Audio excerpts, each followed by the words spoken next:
Dan saya selalu dicemooh sama keluarga saya sendiri, kakak-kakak saya sendiri. Kamu itu anaknya orang miskin, jadi jangan sok-sokan. Saya masih ingat betul kacang dipilih, diangkat di pundaknya beliau terus masuk ke truk, gitu kan? Saya dalam hati kecil saya waktu itu, ya Allah ibu saya bekerjanya seperti ini, ya Insya Allah lah saya pasti akan punya pabrik seperti ini. Saya dalam hati kecil saya betul. Sekerja keras apakah saya lakukan? Contohnya yang tadi, waktu awal-awal saya kerja di bank, itu saya berangkat subuh, pulangnya jam 1 malam sampai rumah. Setelah subuh saya berangkat lagi. Nah itu kan saya kerjain terus. Kan?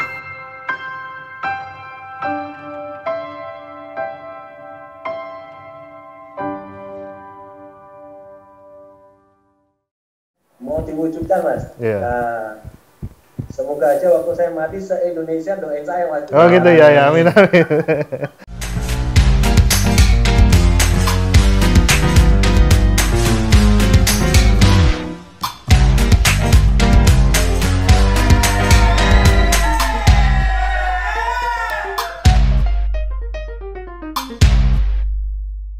Jeh, mungkin dijelaskan awal mula Mas Wicak dari yang paling awal kan. Saya baca kalau dari beberapa di sosial media kan dari nol ya sehingga berkembang sampai akhirnya punya perusahaan yang listing ya. Ya alhamdulillah. Jadi namanya bisnis itu kan ya naik turun, pasang turun kan biasa. Tapi untuk mencapai naiknya itu perjuangannya luar biasa. Alhamdulillah saya datang ke Jakarta tahun 2004 mas, itu bulan Desember.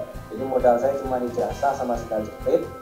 Itu pun karena saya ditawarin beasiswa ke Australia, makanya saya berangkat ke Jakarta. Yang ngasih beasiswa ini pengusaha Indonesia yang punya restoran sama retailer di Melbourne.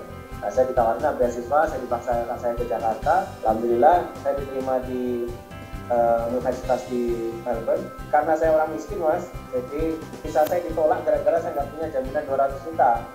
Saat itu saya nyari sponsorship sana sini, sponsornya dapat, tapi ternyata tetap aja minta garansi deposit 200 juta, saya nggak punya. Akhirnya saya fokuskanlah harapan untuk dapat beasiswa. Berarti nggak diambil itu mas dulu? Ya enggak, gimana caranya? Terus akhirnya di Jakarta nggak lanjut? Akhirnya saya apply kerja, nggak lebih dari 2 minggu lah saya nunggu. Saya sempat kerja cuma 2 minggu di perusahaan pelayaran. Nah pada saat kerja di perusahaan pelayaran, saya diinterview sama melalui proses manajemen training, saya masuk di perbankan. Jadi saya masuk di Bank Nasional, cukup gede banknya. Saya disekolahin manajemen training selama setahun. Naluri bisnis kita dikembangin di situ karena saya manajemen training ini kan diajari untuk menganalisa perusahaan, terus menganalisa customer, menganalisa laporan keuangan dan lain-lain. Nah di sini saya mulai berkembang. Berkembangnya apa? Wah ini cita-cita saya nih, pengen punya perusahaan. Akhirnya saya ketemu nih pelaku-pelaku UKM, pelaku-pelaku pebisnis yang kelasnya menengah gitu kan. Saya belajar banyak dari situ tuh. Efeknya dari belajar ini, akhirnya kan keinginan saya untuk punya bisnis sendiri gerak lagi karena waktu dari kecil kan saya punya usaha meskipun kecil. PR-nya adalah, pekerjaan yang besarnya adalah saya nggak punya kenalan di Jakarta, di mana saya punya bisnis kan gitu. Nah akhirnya yang saya lakukan, setiap hari saya nongkrong mas. Jadi pulang kerja jam 5, jam 6 gitu, saya minta teman saya untuk dikenalin temennya dia, hanya sekedar ngopi gitu, dari kenalan teman ke teman gitu. Jadi tiap hari saya sampai rumah karena tinggalnya di Bogor, jadi setiap hari sampai rumah jam 1, jam 12, habis subuh berangkat lagi gitu. Hanya sekedar untuk ngambil kenalan koneksi di Jakarta. Tapi alhamdulillah nggak nyampe setahun mas, saya kenal sama salah satu pengusaha, kontraktornya IT-nya BI. Nah dia butuh manajer keuangan, dimintalah saya. Kebetulan lagi ada project itu akuisisi, rencana dia mau akuisisi perusahaan yang bangkrut gitu kan. Mas Cak, kamu bantu saya ya, nanti kelola duitnya, nanti ngatur manajemennya dan lain-lain. Oh iya pak, siap. Kita ngambil alih perusahaan macet yang ada di Pontianak saat itu, bekas pabrik kayu. Jadi kita beli besi bekasnya mas. Jadi kita borong besi bekasnya itu. Saya udah warning dari awal ini. Nah waktu jalan itu mas, itu pertama kali perusahaan yang saya bantu collab mas. Jadi saya ngadepin masalah gitu kan. Nah tahun itu adalah transaksinya 55 miliar untuk beli salah satu asetnya itu dari salah satu bank besar lah. Nah nilainya 35.000 ton di hasil appraisalnya, gitu kan?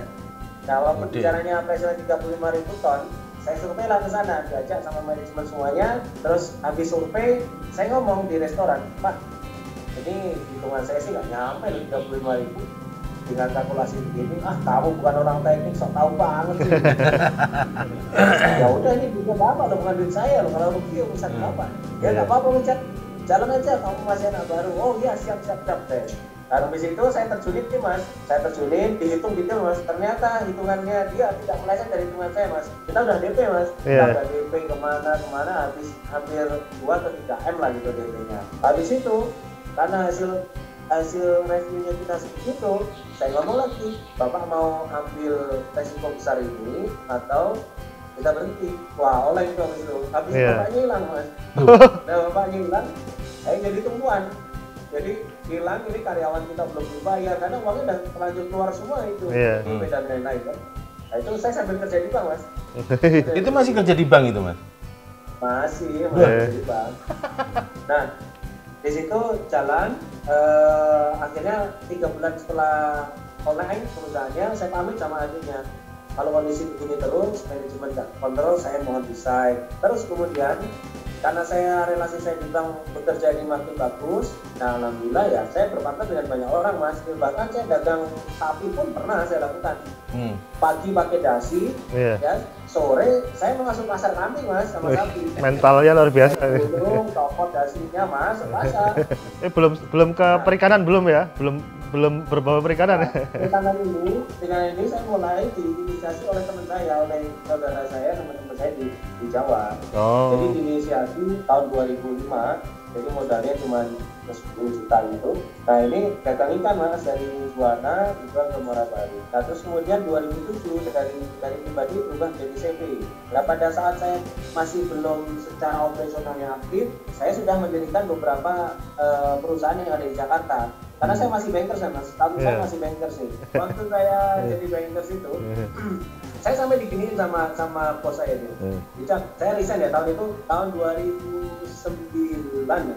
Atau 2010 saya resign, saya ngajukan surat resign. Dulu cita-cita saya waktu saya jadi bankers mas, saya pengen jadi direktur dulu, biar perusahaan saya gede, saya baru resign gitu kan. Saya masih senior manager. Saya dijanjikan tuh dipromot itu mas, 3 orang yang dipromot. Nah waktu mau dipromot, tiba-tiba yang dipromot cuma 2 orang. 2 orang, ternyata dipending.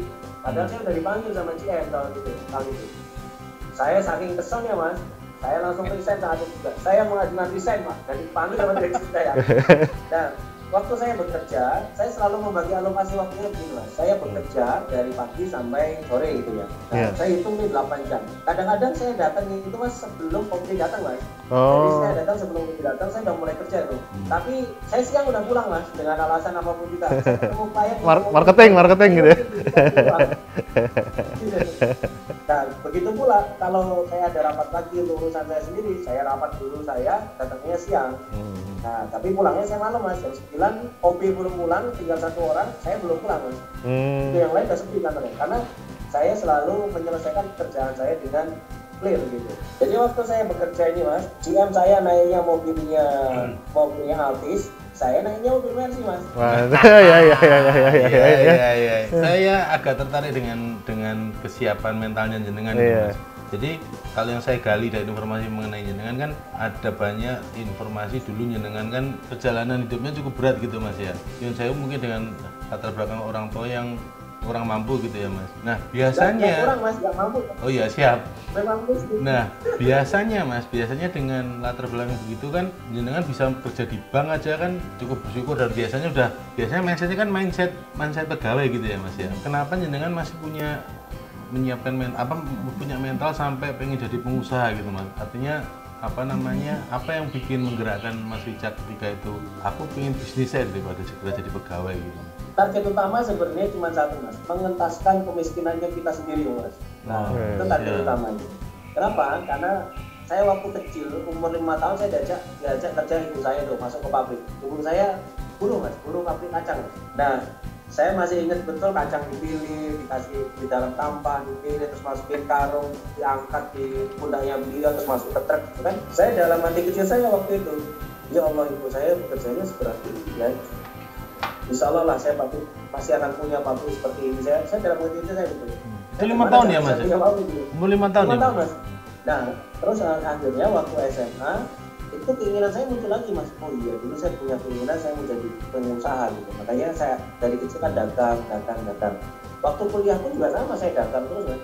Meskipun kondisi begitu, saya bisa lulusan paling cepat di angkatan saya. Bisa jadi lulusan cepat 3 orang dari satu angkatan saya 40 orang, saya lulusan paling cepat. Buktinya bisa, saya jarang datang ke kampus. Sampai dosen saya juga datengin, kok kamu bisa lulus paling cepat kan? Ya punya keinginan cepat lulus ya saya cepat pak, saya bilang gitu sama dosen pembimbing saya. Balik lagi yang saya datangkan tadi ya mas. Nah terus kemudian 2011 kita jadikan PT. Nah waktu kita jadikan PT, nah disitulah mulai performing bisnisnya kita naikkan. Dari awalnya kita dapat pinjaman 500 juta di 2006, terus naik jadi 2 miliar, terus naik jadi 10 miliar di 2009. 2011 kita pinjamannya naik jadi 50 miliar atau 5 juta US dollar. Berhasillah kita listing di 2015. Nah awalnya apakah saya nggak kebentur? Ya kebentur mas. Kebentur terus. Bahkan kalau kondisi itu saya mengalami titik ketinggian achievement kan pada saat kita punya 2 perusahaan TBK. Nah tapi 2 perusahaan TBK itu akhirnya kita lepas semuanya karena satu perusahaan kebakaran dan akhirnya terjadi kekisruhan. Akhirnya saya lepas semua perusahaan saya dan saya lepas aset-aset saya mas. Mulai nol lagi mas. Mulai nol lagi, harus saya lunasin utang gitu kan. Yang melekat ke pribadi saya itu sempat 1,3 triliun. Akhirnya kita udah bereskan, udah beres semuanya. Ya alhamdulillah kita sudah mulai nih mas. Kita sudah mulai preparing. Insya Allah juga ada yang lagi persiapan pre-IPO juga ini mas. Kalau berhasil mungkin tahun depan kita listing lagi 1 perusahaan. Amin, semoga lancar. Amin. Insya Allah. Nah mas, sepertinya memang mentalnya terbentuk karena jenengan dulu di bank terus berhubungan dengan pengusaha gitu ya mas ya, makanya mindset bisnisnya langsung cukup kebentuk gitu ya mas. Tadi kan tipsnya kan harus bekerja keras ya mas ya. Sekeras apa sih mas kalau boleh tahu mas ininya? Yang jenengan lakukan sampai akhirnya jenengan benar-benar bisa jalan dua-duanya itu kan di bank juga achieve, di usaha juga bisa nge-growth, di bisnis juga nge-growth, tapi itu loh mas. Nah kalau ini buat pelajaran buat teman-teman bankers ya, jadi ya mohon maaf nih teman-teman bankers ini kan pendapatannya sebenarnya nggak cukup besar ya. Justru karena besarnya itu akhirnya banyak yang lupa bahwa mau seberapa besar goalsnya gitu. Kalau saya memang nggak mau itu menjadi ukuran. Misalkan dulu gaji saya misalkan 10 juta, 2008, 2009 gaji saya 10 juta sampai 12 juta. Dan 10 atau 12 juta, teman saya kuliah gajinya masih 2,5 juta mas. Jadi kalau dibilang cukup, saya kerja di bank nggak cukup. Tapi saya nggak mau jadi ukuran yang begitu. Karena itu kalau jadi ukuran, saya nggak bisa growth. Nah hasil apa? Saya waktu kerja di bank, saya punya bisnis di luar. Pendapatan saya pasti di luar 2 kali sampai 3 kali lipat dari gaji saya di bank. Nah, tapi bagaimana saya bisa mendapatkan pekerjaan di luar itu? Karena korelasinya saya kerja di bank. Sekerja keras apakah saya lakukan? Contohnya yang tadi, waktu awal-awal saya kerja di bank, itu saya berangkat subuh, pulangnya jam 1 malam sampai rumah. Setelah subuh saya berangkat lagi. Nah, itu kan saya kerjain terus, mas. Karena saya nggak tahan dengan waktu perjalanan, akhirnya saya ngekos. Nah, waktu ngekos, waktu saya lebih efektif. Akhirnya apa? Efektifnya adalah, contohnya begini, saya rapat di kantor selesai jam 7. Jam 8 saya ketemu sama orang ngurusin perusahaan. Pulang dari rapat dengan orang jam setengah 11 saya masih buka laptop sampai jam 2 malam. Apa yang saya prepare? Ya preparing semuanya. Siapin proposal, siapin proyeksi keuangan, siapin laporan keuangan, siapin karyawan-karyawan yang kita siapkan. Kita pikirin sampai jam 2 malam. Nah, lihat aja teman-temannya ya, seperti itu enggak gitu lagi. Iya. Karena bankers kan banyak yang hedonis ya, Mas. Betul. Ya bener nggak omongan saya? Ya. Saya nggak berani komentar bankers. Saya mau komen nggak enak, sudah saya banker. Tapi banyak juga yang ini kok. Banyak juga yang spiritual juga bagus juga banyak ya. Main aman dia mas. Teman-teman saya itu karaokean mas. Saya nggak mau sama sekali ikutan mereka karaokean. Jadi mendingan saya ketemu siapa kayak gitu. Ini saya gitu. Tapi untuk menjaga pertemanan itu 2 bulan sekali saya. Tapi tidak menjadi itu sebuah kebiasaan gitu. Akhirnya kan jadi boros, jadi macam-macam ya.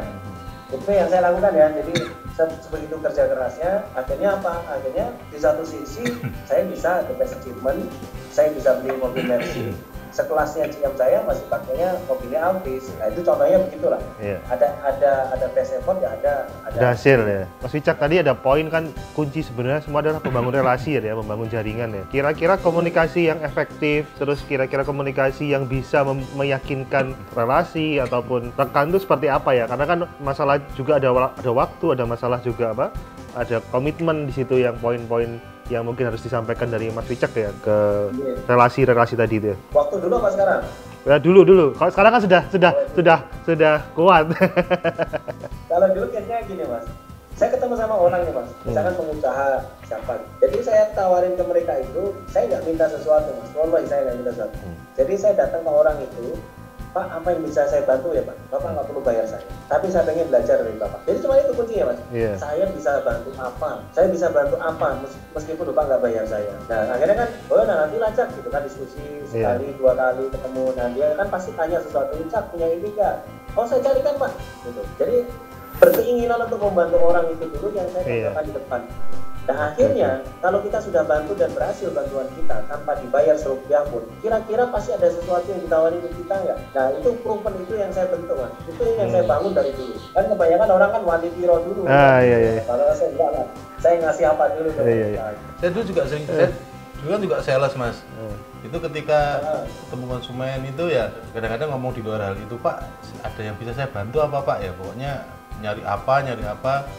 Nah itu pernah ada pengalaman ini nggak Mas? Maksudnya ketemu jaringan yang ketika itu akhirnya benar-benar membuka jalan sampai sekarang sampai gede gitu Mas? Atau yang mungkin menginspirasi jenengan sampai akhirnya kayaknya aku bisnis di sini deh kayak gitu? Nggak ada Mas, maksudnya nggak pernah kita, karena itu semua kita create sendiri Mas. Berkeinginan itu jalan itu harus kita create sendiri. Nggak mungkin kita kasih jalan sama orang. Iya. Jadi kalau kita mau membuka hutan, ya kita nggak mungkin menemukan jalannya orang kita buka hutan. Itu namanya kita tidak membuka hutan.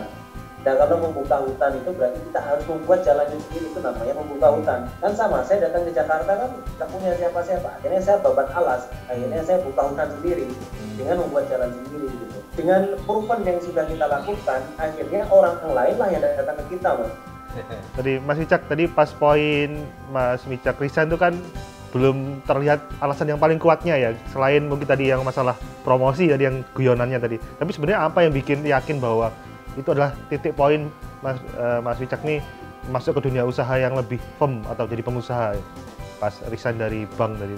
Ya tadi kan intermezzonya karena saya diangkat jadi nggak jadi dipromosikan, kan saya keluar. Tapi keinginan untuk jadi pengusaha itu memang dari kecil Mas, dari kecil. Dan waktu SMA sama kuliah itu saya ngomong ke kakak-kakak saya ngomong gitu Pak, kalau nanti saya udah bekerja, saya pasti akan saya resign nanti, saya ingin jadi pengusaha. Dan saya selalu dicemooh sama keluarga saya sendiri, kakak-kakak saya sendiri, kamu itu anaknya orang miskin, jadi jangan sok-sokan, nggak mungkin udah kerja yang bener aja. Kenapa saya bilang begitu? Karena saya melihat kalau saya hanya menjadi pekerja, hitungannya itu terukur Mas. Setiap bulan saya dapat sekian. Gimana saya punya ini, gimana saya punya ini, gimana saya punya itu gitu. Nggak bisa. Nggak eksponensial gitu istilahnya. Saya kasih tahu. Iya. Kalau saya ingin punya sesuatu yang lebih besar, saya harus ambil porsi resiko. Nah, resikonya apa? Menjadi usaha. Itu yang terukur gitu. Nah Mas, mungkin kita masuk ke situasi sekarang gitu ya. Ini kan bisa dibilang pandemi ini ternyata panjang banget. Banyak pengusaha terutama yang modalnya nggak gede, bisnisnya masih kecil, yang merasa stuck gitu ya Mas. Pasti stuck ya Mas dengan sepanjang ini. Kalau menurut Mas Wicak kira-kira buat teman-teman yang pengusaha-pengusaha ini mesti gimana sih Mas?